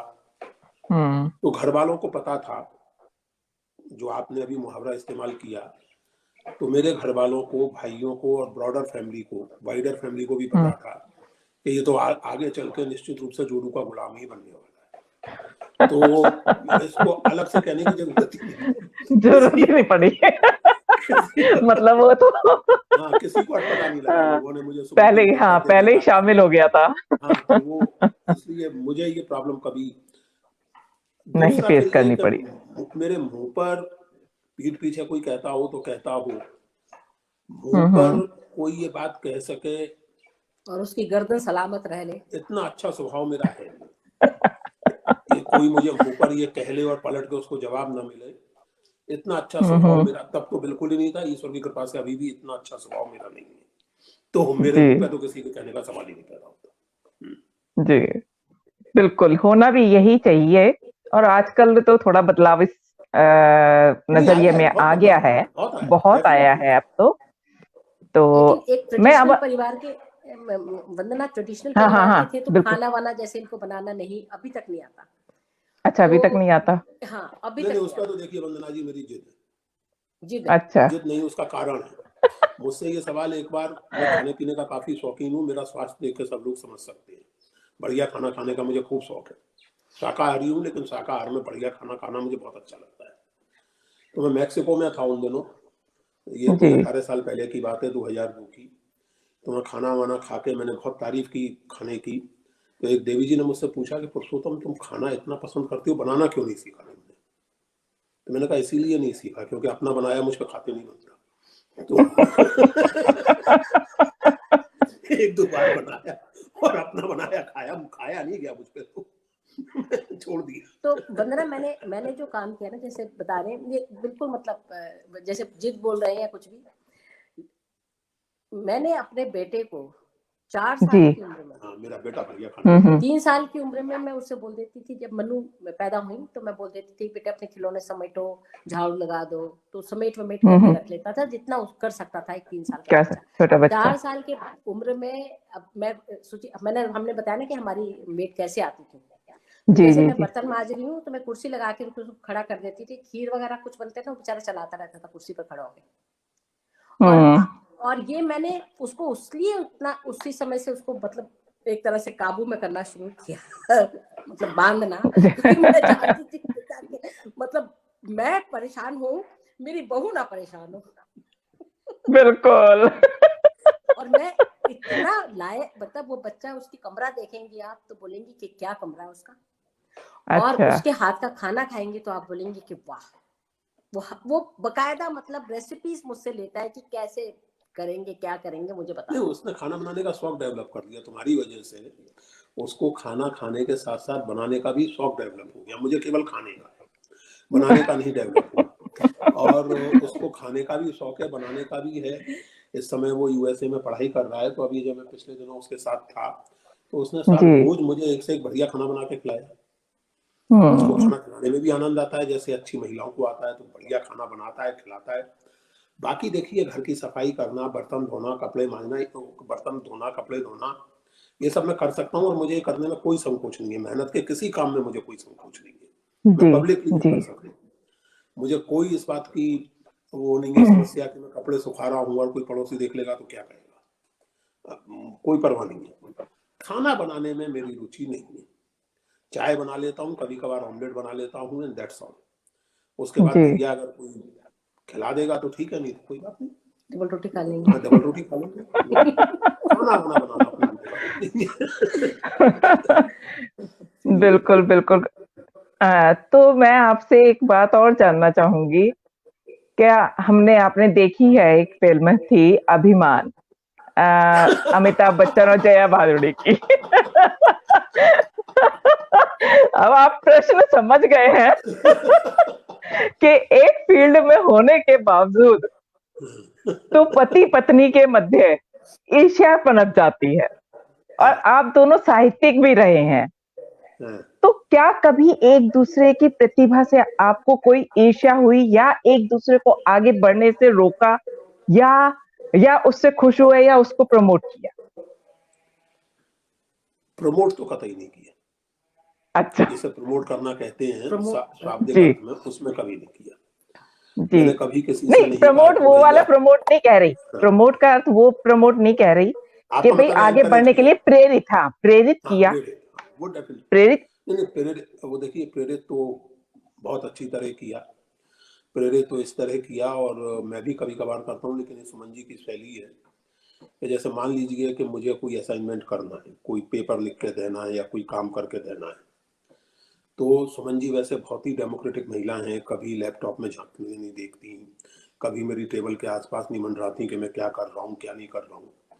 लेकिन जब इस तरह का असाइनमेंट हो तो ये बड़े सहज रूप से आती जाती। मान लीजिए मैं कोई फिल्म देखने लगा लैपटॉप पर, तो इतनी कठोर निगाहों से मुझे देखती है कि मेरे हाथ पैर कांप जाते हैं, और वो फिल्म बंद करके काम में लग जाता हूँ, क्योंकि काम करो पहले, फिल्म देखते रहना बाद में। तो इस तरह से तो हुआ है। जहां तक वो आप अभिमान की बात कर रही हैं, तो सौभाग्य से कभी वो मोमेंट नहीं हम है। लोग उसको लेकर के आपस में खूब मजाक करते रहे। हम इसको जी लेकर के काफी, मतलब चूंकि इतनी प्रसिद्ध फिल्म थी तो सभी को जी पता है, और अच्छी फिल्म थी, वो अच्छी फिल्म थी, जी तो जी। सभी को पता है, और उस पर हमारे परिवार में मजाक होते रहे हैं। 2013 में मेरी पुस्तक 12 में मेरी पुस्तक हिंदी सराय असला खंडवाया येरेवान का लोकार्पण हुआ। काफी लोग आए, प्रतियां बिकी, सब हुआ। उसके कुछ महीने बाद सुमन के कविता संग्रह का लोकार्पण 2013 में, जिसमें आप भी आई जी थी। हाँ, मैं गई थी। मोनालिसा की आंखें। बिल्कुल, मोनालिसा की आंखें। अच्छा, बिल्कुल। उसमें बहुत ज्यादा लोग थे, जी हाँ। और उसमें वो सुमन से मेरी किताब के उसमें लोगों ने साइन कराए थे, लेकिन उसमें तो इतने लोगों ने कॉपी खरीदी किताब की, और सुमन के साइन कराने खड़े के लिए होने को बाकायदा जगह नहीं लाइन थी। लगी, लाइन लग गई पूरी। जगह नहीं, हाँ वही तो तो कह रही मेरा हूँ, बेटा खड़े जो है, होने को जगह नहीं थी। मेरा बेटा जो था, उसने चुटकी ली, उसने कहा पापा ये तो अभिमान वाला सीन बन रहा है। उसने कहा पापा ये तो अभिमान वाला सीन बन रहा है। तो मैंने कहा यार तुम क्यों बेकार में हम मियां बीवी में लड़ाई करवाने पे तुले हुए हो। तो इस तरह हंसी में वो बात टल गई। कोई, और देखिए मैं एक चीज आपको बताऊं वंदना जी, अगर आप वो फिल्म याद करें, अभिमान वाली स्थिति आमतौर से पुरुषों में बनती है, जी और वो तब बनती है जब आप इनसिक्योरिटी से सफर कर रहे होते हैं, बिल्कुल। जब आपके अपने अंदर एक असुरक्षा की ग्रंथि होती भावना होती है, बिल्कुल। है। ईश्वर की कृपा से मेरे अंदर नहीं, और हमने कभी पनपने भी नहीं दी एक दूसरे में। ईश्वर की कृपा से ये वो बहुत गिनती मेरे अच्छी बात भीतर है। नहीं। ये इसलिए बहुत सुमन, अच्छी। मेरी कुंठा असल में ये रहती है, जैसा सुमन ने संकेत किया भी, कि भाई आप एक मेड को जो कुछ पैसे देंगे, कुछ 1000 रुपए देंगे, वो बचाने के चक्कर में आप घर का काम खुद करें।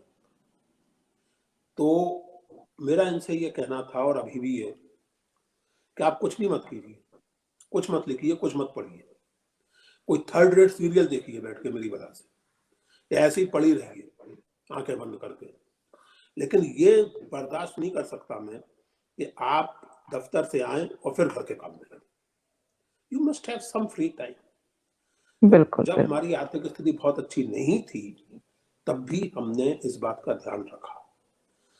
तो वो स्थिति तो हमारे बीच कभी बनी नहीं कि साहब जी वो मुझे इस बात की तकलीफ हो रही हो कि सुमन की चर्चा क्यों ज्यादा हो रही है, या सुमन को इस बात की तकलीफ हो मुझे तो रही बड़ा है गर्व होता है जब कि पुरुषोत्तम की चर्चा होती कि पुरुषोत्तम की चर्चा क्यों हो रही है या पुरुषोत्तम की लोग तारीफ क्यों कर रहे हैं। मैंने जैसे आपसे कहा कि सौभाग्य से हम दोनों में से किसी को भी अपने अपने काम को लेकर इनसिक्योरिटी नहीं है। नहीं थी, और बिल्कुल मैं ये आपने बात अन्य संदर्भों में भी कहता रहता हूँ कि मुझे इससे कोई फर्क नहीं पड़ता कि मेरी कौन सी किताब कितनी बिकती है कितनी नहीं बिकती है। मुझे अच्छा लगेगा कि मेरी हर किताब की 1 लाख कॉपी बिके और हर किताब बिल्कुल मुझे और मेरे पब्लिशर को करोड़ों रुपया दे, लेकिन मैं इसके लिए कॉम्प्रोमाइज नहीं करूंगा। जी जो लिखना है लिखूंगा वही, उसके साथ बिल्कुल 1 लाख बिकती है या 10 बिकती है, आई एम लिस्ट। तो सही इसलिए बात वो है, अनुमान वगैरह हमारे बीच में सौभाग्य से कभी नहीं। ये अच्छी बात है और आपने बहुत अच्छी बात ये कोट की कि असुरक्षा की भावना की वजह से ही हाँ, आपस इसी में वजह से जो होता है, इसी हाँ वजह से। प्रॉब्लम्स आती हैं तभी आती हैं। ये चीज तो हम लोग देखते हैं बहुत से मतलब जोड़ों के मध्य इस टाइप की प्रॉब्लम्स आती हैं। पत्नी हाँ ज्यादा कमा रही है तो आ जाती है भावना हाँ, हाँ कि बिल्कुल ये बिल्कुल बिल्कुल। मतलब इतना छोटा सा पॉइंट होता है, अरे कमा रही है तो घर में तो ला रही है आपके, लेकिन वो हाँ, नहीं लेकिन वो बर्दाश्त उससे होता ज्यादा, क्योंकि वो अरे वही पत्नी ज्यादा पढ़ी हाँ हो तो प्रॉब्लम हो या जाती ऊंची पोस्ट पे पहुंच गई तो बर्दाश्त नहीं होती है। है। I know. मतलब ये जो इसलिए ये पूछा ये प्रश्न कि जो आज अगर सुन रहे हैं तो बहुत दूर तक ये बात जाएगी कि कैसे जीवन जीना चाहिए, कैसे आपस में अगर ये समझौते नहीं है, ये एक जीवन जीने की शैली है, देखिए ये समझनी बड़ी जरूरी है। मुझे जो बात समझ में नहीं आती वंदना जी, कि अगर मैं किसी व्यक्ति को प्रेम करता हूँ तो उसकी बढ़ती से मुझे प्रॉब्लम क्यों होनी चाहिए? क्यों? बिल्कुल आनंद क्यों नहीं बिल्कुल होना यानी चाहिए? आनंद होना ही चाहिए। मैं प्रेम का वो अर्थ ही यही है कि आनंद क्यों आप नहीं होना अपने चाहिए? उसके हाँ खुश हो खुश हो। बस। अब अगर सुमन की कविताएं अच्छी लगती हैं, लोगों को चर्चित होती हैं, या सुमन के लाइव लोग पसंद करते हैं, या सुमन की किसी किताब को लोग एप्रिशिएट करते हैं, इन्हें कोई अवार्ड मिलता है, कुछ होता है, तो मैं उस मानसिकता को समझने की मैंने कोशिश की और तब मैं इस नतीजे जी पर पहुंचा कि ये इसलिए होता है कि आपको खुद अपने आप पर विश्वास नहीं होता, इसलिए एक ईर्ष्या की भावना आती है। अच्छा, मान लीजिए कि मुझे कुछ भी ना मिले या सुमन को कुछ भी ना मिले, मान लीजिए कि सुमन की कविताओं की तारीफ ना हो, लोग इग्नोर करें, सुमन के काम को इग्नोर करें, तो वो जो कुंठा होगी वो भी हम लोगों की साझी होनी चाहिए। बिल्कुल वो कुंठा सुमन की अकेली की क्यों होनी चाहिए? मेरे किसी किताब को वैसी स्वीकृति या वैसा रिसेप्शन ना मिले जैसी हम उम्मीद करते हैं, तो वो फ्रस्ट्रेशन केवल मेरा होगा क्या? तो सुमन का भी फ्रस्ट्रेशन होगा। ये तो बिल्कुल मुझे बहुत अजीब लगता है कि सुमन जी को इस बात से तकलीफ होने लगे कि साहब वो नाकोहस उपन्यास छपने के साल भर के अंदर अंदर उसका दूसरा रिप्रिंट आ गया, या हुई भारत माता इतनी पॉपुलर हुई, उसका कन्नड़ अनुवाद हो गया, हिंदी अब होने वाला है, आने वाला है 2 दिन में। तो इस पर तो सुमन को खुश होना चाहिए। अगर इस पर ये चिंतित होती हैं, दुखी होती हैं, तो तो भाई फिर मतलब तो संबंध क्या है? अगर बिल्कुल यही बात वंदना, समझने की है। हाँ वंदना, हाँ दरअसल जी क्या है कि हम लोग जैसे हमारा फील्ड एक है, हमारे जी इंटरेस्ट बहुत कुछ एक जैसे हैं, जी तो हम लोग तो बहुत सारी चीजें पब्लिश होने से पहले बहुत सारी चीजें एक दूसरे से शेयर भी करते हैं, पढ़ते शेयर भी कर हैं, सुझाव भी करते हैं, डिस्कशंस भी करते हैं, कठोर आलोचना भी करते हैं। मैं तो पुरुषोत्तम से कहती, पुरुषोत्तम का कभी कभी शुरुआती दिनों में जब थोड़ा सा चेहरा उनका हो जाता था, इन्होंने कुछ लिखा और मैं बोलती थी कि इसमें ये क्लैरिटी नहीं है, तो थोड़ा उस समय तो यंग एज में तो क्या मतलब, तो मैं हरदम बोलती थी निंदक नियरे राखिए, अगर आप मुझे पढ़ाएंगे, मैंने तो जो मुझे समझ में आना है मुझे वो कहना है, मैं ये नहीं कह सकती कि वाह वाह वाह वाह, वो मेरा स्वभाव जी नहीं। जी बिल्कुल सही कह रही हैं आप। और ये बहुत अच्छी मतलब आपके मध्य समझदारी की बात रही कि एक दूसरे के के मतलब एक तरीके से आलोचक भी हैं और साझीदार भी है हर चीज, जबकि लोग होते नहीं हैं। और अगर वो साहित्यिक हैं तो उसमें तो और ज्यादा बुरा हाल है जो हम देखते हैं। तो इस वजह से ये जानना भी बड़ा आवश्यक है कि बहुत सी साहित्यिक जोड़ियां होती हैं, रही हैं, लेकिन ये समझदारी होना बहुत मायने रखता है। तो मैं सुमन जी आपसे ये जानना चाहूंगी कि अगर किसी साहित्यिक मुद्दे पर आपस में विवाद हो जाए तो कौन हारता या झुकता है दोनों में? कोई भी नहीं हारता। जैसे कोई मैं नहीं हारता। सीधे उदाहरण देकर के बताती हूँ। मनोहर श्याम जोशी की कसब मुझे ज्यादा पसंद है, पुरुषोत्तम कुरु कुरु स्वाहा ज्यादा पसंद है। जिस दिन जी से नॉवल छपे हैं दोनों, मतलब पहले कुरु कुरु स्वाहा छपी, उसके बाद कसब छपी, उसी दिन से जी हम दोनों का मतैक्य नहीं है और आज तक जी नहीं है। लेकिन मजे रहते हैं, हम दोनों मजे करते रहते हैं। इससे रोचक उदाहरण अज्ञे और निर्मल वर्मा। अज्ञे और निर्मल वर्मा नहीं, निर्मल वर्मा नहीं, अज्ञे और निर्मल वर्मा का वेदिन। निर्मल वर्मा का उपन्यास वेदिन और अज्ञे के का उपन्यास नदी के द्वीप, इन दोनों पर जिनको ये दोनों उपन्यास अच्छे लगते हैं और मैं बोलती हूँ ओवररेटेड है, और तर्कपूर्ण ढंग से ये समझाते हैं कि वो अच्छे, और मैं तर्कपूर्ण ढंग से बताती हूँ कि ओवररेटेड है। और क्यों ओवररेटेड है? इस पर हमारे बीच में अभी तक मतैक्य नहीं हुआ। अभी तक मतैक्य नहीं।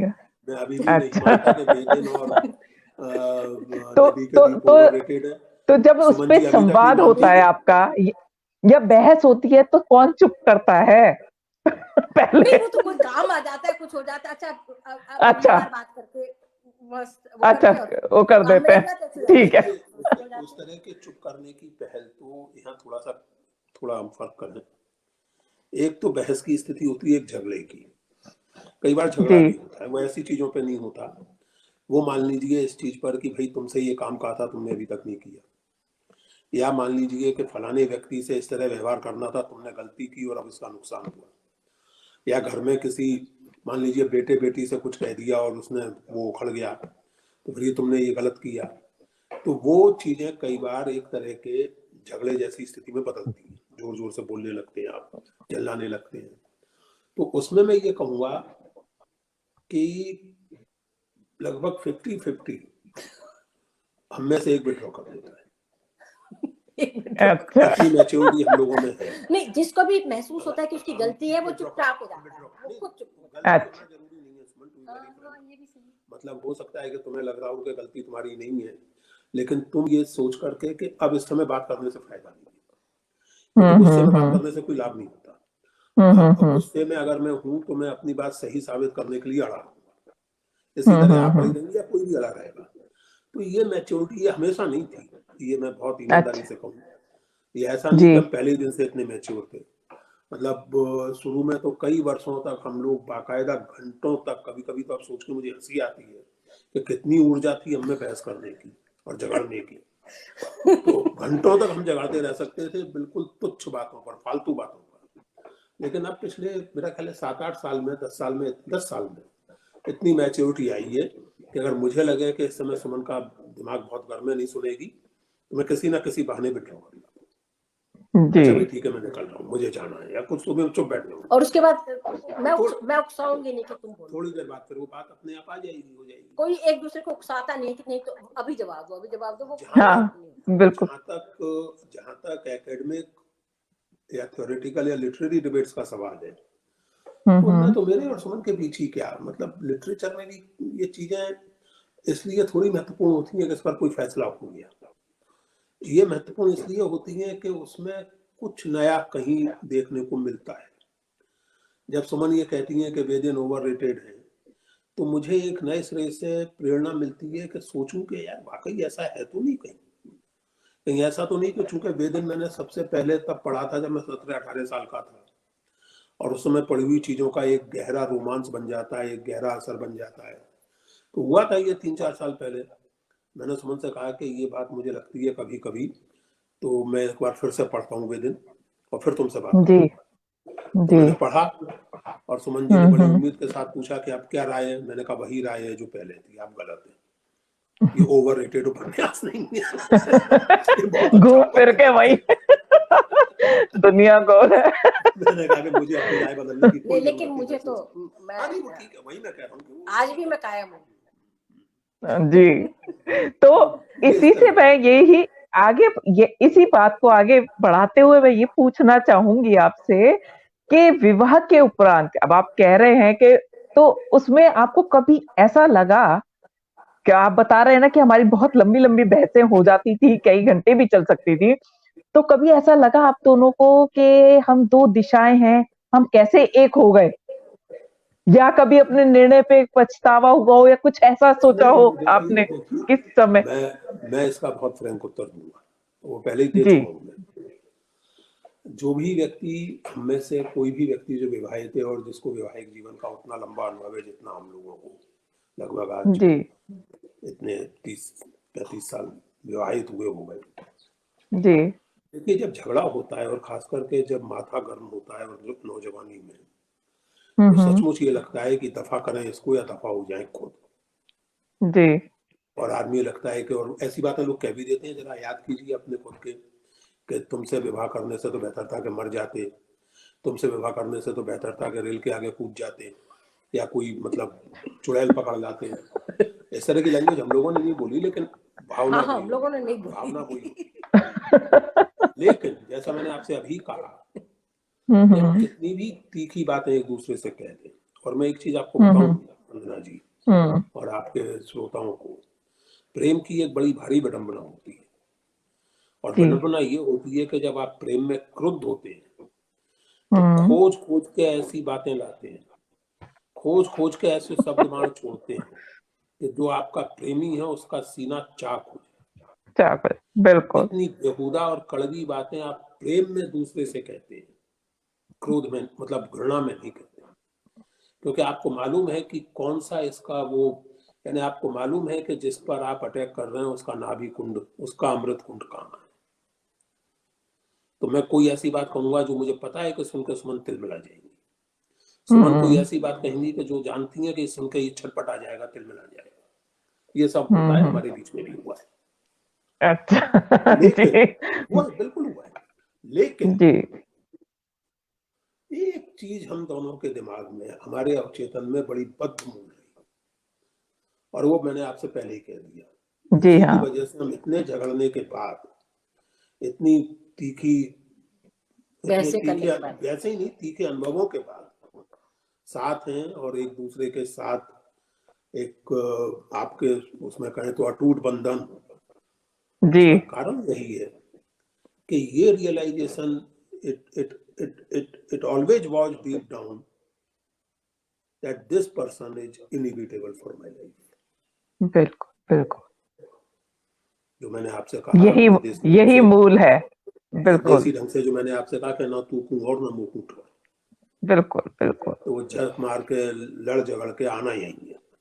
कई जी। बार होता है घर से निकल गए दरवाजा जोर से बंद करके और निकले इस मुद्रा में कि लग रहा है कि जैसे अब सीधे हिमालय चले जाएंगे, घंटे 2 घंटे बाद झक मार के 2-4-6 सिगरेटें फूंक के कॉफी गई पी के वापस आए, घंटी बजाई, घंटी बजाते समय मुंह बड़ा नॉर्मल है, लेकिन अब चूंकि गुस्सा फिर से दिखाना है तो सुमन जी ने दरवाजा खोला, मुंह फुला लिया और अपने कमरे में घुस गए। थोड़ी देर बाद सुमन जी ने नॉक किया, खाना खा लो, आए, खाना खाते खाते नॉर्मल हो गए। So that is how it happens. बिल्कुल। यही यही तो प्रेम की खूबसूरती है। ये प्रेम की ही खूबसूरती है कि आप एक दूसरे की बुरी से बुरी बात में भी उसके साथ होते हैं।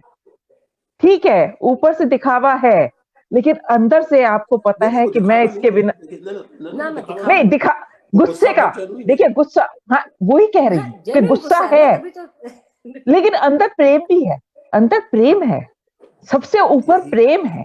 कहते हैं ना बिल्कुल ठीक सबसे कह रही ऊपर हैं। प्रेम सगाई, तो ये इसीलिए वो मैंने ही कहा होती वंदना है। जी, मैंने आपसे जो कहा कि ये बात हर व्यक्ति को या हर जोड़े को अपने तय तय करनी चाहिए, बिल्कुल। और बिल्कुल। वो ये बिल्कुल। कि ये जो दूसरा व्यक्ति है, स्त्री या जी। पुरुष, ये अपरिहार्य है या नहीं। जी। यदि यह अपरिहार्य नहीं है तो मैं अभी भी राय दूंगा कि बेहतर है कि अलग हो जाए, अलग हो जाए। एक दूसरे जी। को टॉर्चर मत कीजिए। हम्म। अगर अपरिहार्य है तो फिर कोशिश कीजिए लगातार उन चीजों से बाहर निकलने की जो सीरियस विवाद पैदा करती है।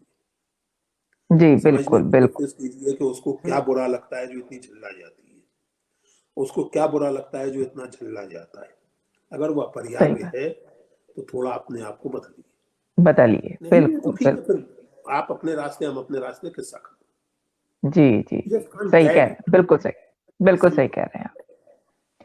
तो आप दोनों के जैसे साहित्यिक रुचि का तो हो गया खुलासा, लेकिन उसके अलावा जो भी आपकी रुचियां हैं, कौन सी ऐसी हैं जो एक जैसी हैं और बहुत सी ऐसी भी होती हैं पति पत्नी की रुचियां, उनमें मतभेद होता है, तो वो उस वक्त आप लोग क्या करते हैं?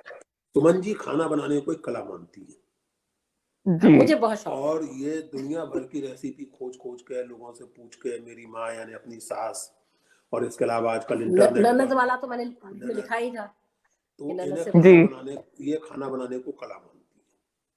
ये एक हम्म। ऐसी रुचि है जिसमें मेरी कोई रुचि नहीं है, दूर दूर तक जी मैं कोई दिलचस्पी नहीं लेता इसमें। कई बार ये अपनी रेसिपी का वर्णन करने लगती है तो मेरे चेहरे पे बुरी झलकने लगती है, क्योंकि मुझे बढ़िया खाना मिल जाए, इससे मतलब है रेसिपी में मेरी कोई रुचि नहीं है कि कैसे बनाए, क्या मसाला इसमें डाला है। ये एक चीज है। दूसरी तो मेरे ख्याल से शायद ही कोई ऐसी चीज है जिसमें हम लोगों की साथ साथ रुचि ना हो। ना ऐसी कुछ। बाकी फिल्मों में हम दोनों की अच्छा, ऐसी दिलचस्पी नहीं है है, कोई? फिल्मों में अच्छा, फिल्में हम दिलचस्पी हम दोनों, दोनों की है, राजनीति में हम दोनों की दिलचस्पी। राजनीति में दोनों की दिलचस्पी है, क्या स्पोर्ट्स में बात है। करौंदे की रेसिपी, वाह। हाँ, करौंदा वाला। स्पोर्ट्स में हम लिखा दोनों आ की गया। ज्यादा रुचि नहीं है। स्पोर्ट्स में हम दोनों में से किसी की रुचि नहीं है खास। अच्छा। तो संगीत में कह सकते हैं कि मेरी इनकी थोड़ी ज्यादा ज्यादा है, है, मेरी थोड़ी कम है। खास करके क्लासिकल, और उसमें वेस्टर्न और इंडियन दोनों तरह के क्लासिकल म्यूजिक में मेरी रुचि जी। है, सुमन की उतनी नहीं है। बाकी तो सिनेमा वगैरह में हम सबकी दोनों की हमारी सामान्य रुचि रुचि है। कॉमन है, और कॉमन है। हाँ, कॉमन रुचियां हैं हम संगीत में लोगों मैं थोड़ी ज्यादा दिलचस्पी लेता हूँ, सुमन उतनी नहीं लेती। मैं उतनी नहीं लेती। खाने में सुमन बहुत गंभीर दिलचस्पी लेती है, मैं कतई नहीं लेता, है ना, खाना बनाने में। खाने जी में असल में मैंने खाना बनाना इनकी वजह से सीखा। इनको खाने खाने का इतना शौक था, तो मैंने कहा कि भैया तो मेरी एक से उसमें कोई एक मतलब खाना उसी समय शुरू किया कि अब ये बना दे, वो बना दे। मुझे नहीं मालूम कि आप खाएंगे तो मुझे मेरा खाना अच्छा लगेगा नहीं लगेगा, इनको अच्छा लगता है, वो काफी है। तो बस ये है, बाकी हम लोगों की रुचियां मिलती हैं। बिल्कुल। जैसा कि अक्सर पत्नियां करती हैं, बिल्कुल ये वाली बात आपकी वही आ गई कि उन्हें अच्छा लगना चाहिए, बात खत्म हो गई। उनकी पसंद की वो चीज बात बना दी, काफी है। काम खत्म। तो आप दोनों से ये जानना चाहूंगी, कोई ऐसा आपके प्रेम से संबंधित कोई ऐसा अनुभव जो आप साझा करना चाहें? कौन सा सागर थे? मतलब किस तरह का अनुभव?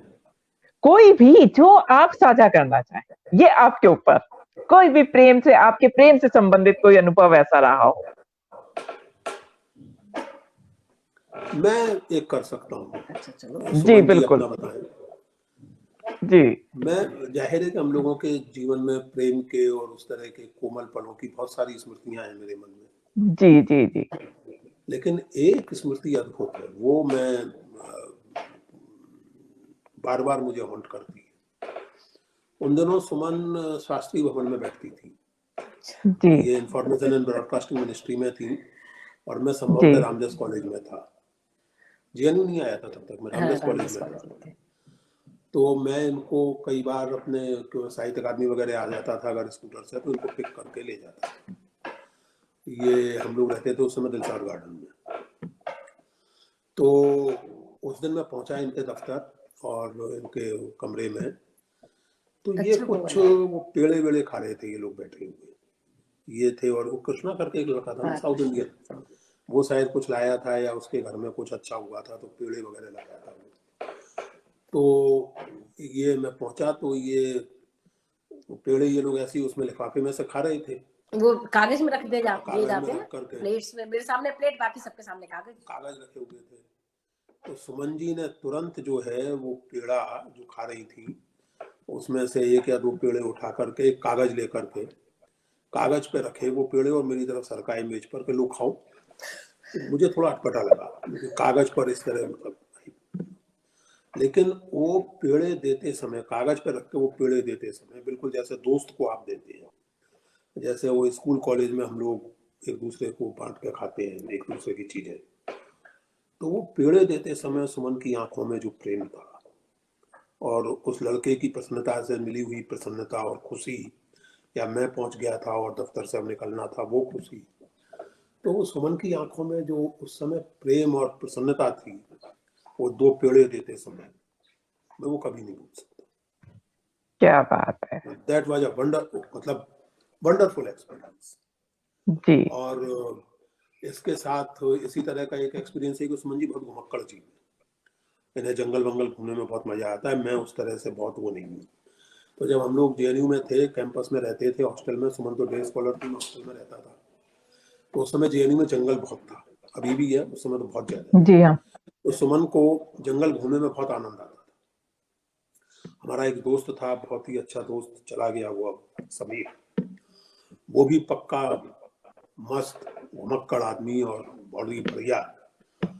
तो वो और सुमन जो हैं क्लास करने के बाद आए मेरे कमरे में, किताबें रखी और घूमने निकल जाते जंगल घूमने।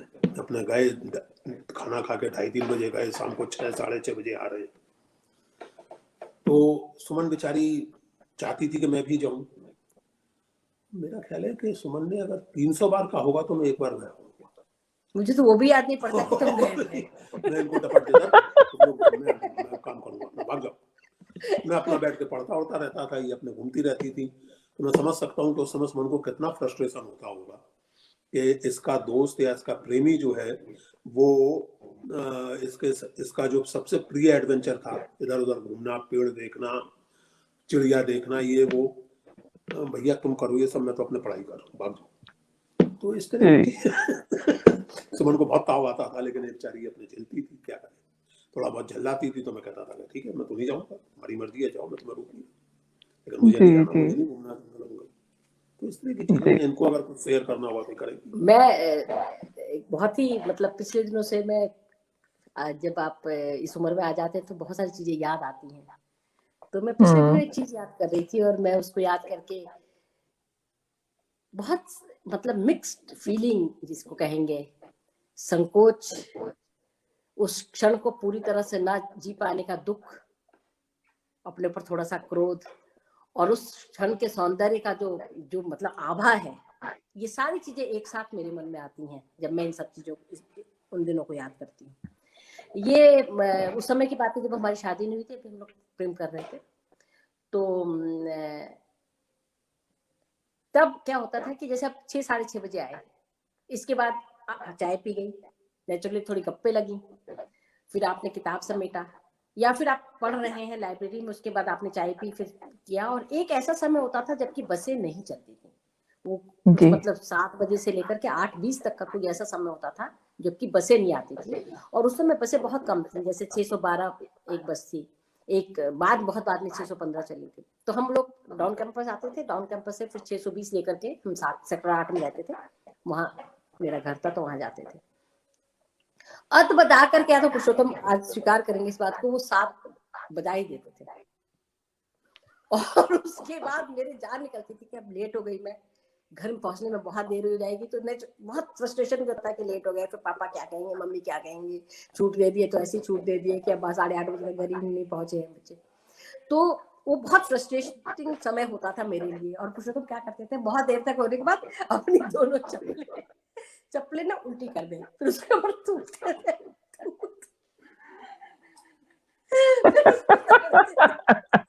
बस आ जाए। अच्छा, ये टोटका। अच्छा, ये बात इन लोगों को, हॉस्टल वालों को पता थी कि वो कोई पीरियड है जबकि बीच में नहीं आता। मुझे बहुत समय तक ये बात पता ही नहीं थी, क्योंकि मैं तो डिस्कॉल। बताइए। आपको बहला देते थे अच्छे खासे। बसा दे, मैं कहता था ना बस आ जाएगी, मैंने टोटका कर दिया। मैं पहले क्यों नहीं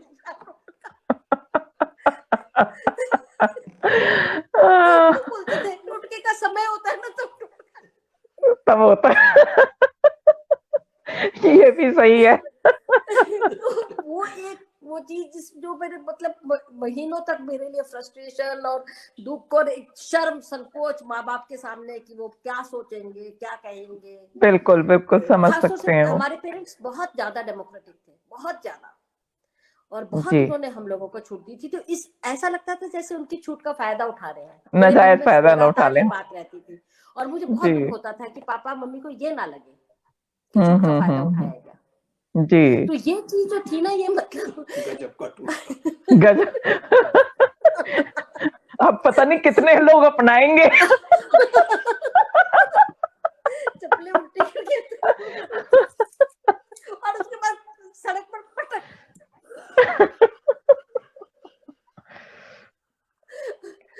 तो कभी कभी मुझे लगता है कि पुरुषोत्तम के लिए मैं आज भी लीजिए, लेकिन लोग उस कह समय रहे तो हैं निस्संदेह एक छोटी सी बच्ची गुड़िया थी जिसको किसी भी जैसे तरह चाहे से किया जा सकता। कमा सकते थे। सही बात है, बिल्कुल सही कह रही हैं आप। तो ये चीज मुझे मतलब मैं बिल्कुल याद करूंगी कि ऐसे जी ऐसा जी भी जी बिल्कुल। सच सब वो। आज मैं उस चीज को जब देखती हूँ, it's different, all together different experience. बिल्कुल बिल्कुल। अच्छा, ये घर तक छोड़ने जाते थे, बोलते थे रात अंधेरा हो गया तो घर तक छोड़ने जाऊंगा। अच्छा, फिर क्या घर बात तक है। छोड़ने चले जाते थे तो मम्मी बोलती थी कि पुरुषोत्तम जी अब आप खाना भी खा लीजिए, फिर ये 9 बजे वापस लौटेंगे। तो मैं ये सोचती थी सिर्फ साथ रहने के लिए घर तक जाना, फिर 9 बजे वापस लौटना, 10 बजे वापस लौटना। अरे तुम क्या समझोगी यार, यही तो प्रेम की खूबसूरती है।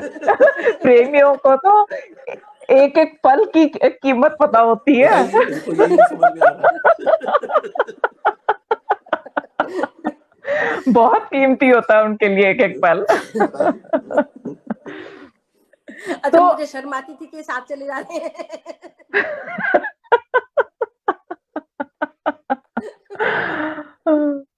वो शर्म इसलिए थी ना, वो दौर ऐसा था, इसलिए ऐसा लगता था, बाकी तो ऐसी बात नहीं थी। जब घर से छूट मिल जाए तो फिर तो कोई बात ही नहीं होती। तो एक प्रश्न आया है, वंदना वाजपेयी जी पूछ रही हैं, आप लोगों ने एक दूसरे को एक दूसरे के अनुसार खुद को कितने प्रतिशत बदला? प्रतिशत में नापा जा सकता है? मैं नहीं बता सकता, ये कोई बाहर का बताएगा, जो हम दोनों को जानता नहीं हो नहीं, उसने ये तो किसी आप को। दोनों ही एक दूसरे के विषय में तो बता सकते हैं कि मेरे लिए इतना नहीं बदल गई, या आप बता सकते हैं नहीं, कितना ये बदल गए, प्रतिशत, पहले कैसे मैंने थे अब कैसे हो गए। प्रतिशत वाली बात प्रतिशत मुझे नहीं, लगता है सही नहीं, तो बदला तो है प्रतिशत में नहीं, बदलता तो है यार। नहीं, नापिए मत कितना पिछले बदले। पिछले पिछले घंटे सवा घंटे से और क्या बता रहे हैं, यही तो बता रहे हैं। जो बदलाव की बात हो रही है वो यही तो हो रही है ना, कि पहले जी झगड़ते थे तो कि कैसे बाद जैसा में। मैंने आपसे एक बात कही, नहीं, वो तो हमने मैंने समझ आ सुमन गई एक थी वो बात मुझे तो। कही और वो आज तक सच है कि मैं और सुमन दोनों ही बहुत स्ट्रॉन्ग पर्सनालिटी जी हाँ। है। स्ट्रॉन्ग पर्सनालिटी का एक सीधा सा अर्थ है कि जिद्दी है। हम्म। दो जिद्दी लोग एक दूसरे को एकोमोडेट करते हैं, एक दूसरे को एकोमोडेट करने का मतलब एहसान नहीं करते, एक दूसरे पर कृपा नहीं करते। ये नहीं कि भाई सुमन को मुझे, सुमन पर कृपा करके मुझे उसको साथ लेकर चलना है, बल्कि जी मैंने इसलिए पहले ही कह दिया कि she is inevitable for me. Suman मेरे बिल्कुल लिए अपरिहार्य है। उस बिल्कुल अपरिहार्यता का बोध उसने मुझे, मेरे ईगो को, मेरे जिद्दीपन को बहुत दूर तक माइल्ड किया, बहुत दूर तक संभाला। और जैसा मैंने आपसे कहा, और एक बात मैं ये भी कहूं कि मैं बहुत डेमोक्रेटिक एक अर्थ में हूं, कि मतलब मैं कोई भी लोग कुछ कहें मैं ज्यादा वो नहीं करता, लेकिन ये आज तक सच है जी कि सुमन के बारे में कोई ऊट पटांग कमेंट में बर्दाश्त नहीं कर सकता, और उस मामले में मैं कतई अहिंसावादी नहीं। अगर सुमन के प्रति कोई अपमानजनक टिप्पणी करता है तो जरूरी नहीं कि मेरा रेस्पॉन्स अहिंसापूर्ण ही हो, हो ये बिल्कुल। कतई जरूरी नहीं है। तो ये जो चीज है, एक दूसरे के मान के लिए तो खड़ा मैं इस होना मामले में ही बहुत, चाहिए। इसलिए बिल्कुल देखिए एक चीज मैं एक जनरल बात करना चाहता हूँ। पति पत्नी प्रेमी प्रेम का तो खैर सबसे घनिष्ठ और सबसे महत्वपूर्ण संबंध होता है जीवन का। जी मैं टीचर रहा हूँ सारी जिंदगी। जी हर साल नए लड़के लड़कियां आते हैं, नया बैच आता है। एक अच्छा टीचर नए बैच के मुताबिक भी अपने आप को बदलता है। जी हाँ। मैं सन 2021 के बैच को उसी शैली में नहीं पढ़ा सकता जिस शैली में 2020 के बैच को पढ़ा रहा। उसी में पॉइंट। तो कोई भी डायनेमिक संबंध अगर है तो वो तो बदलाव के बिना संभव ही नहीं है। मतलब सही हमको बात। इन बातों को थोड़ा समझना चाहिए, रोजमर्रा के जीवन से, व्यवहार से देखना चाहिए।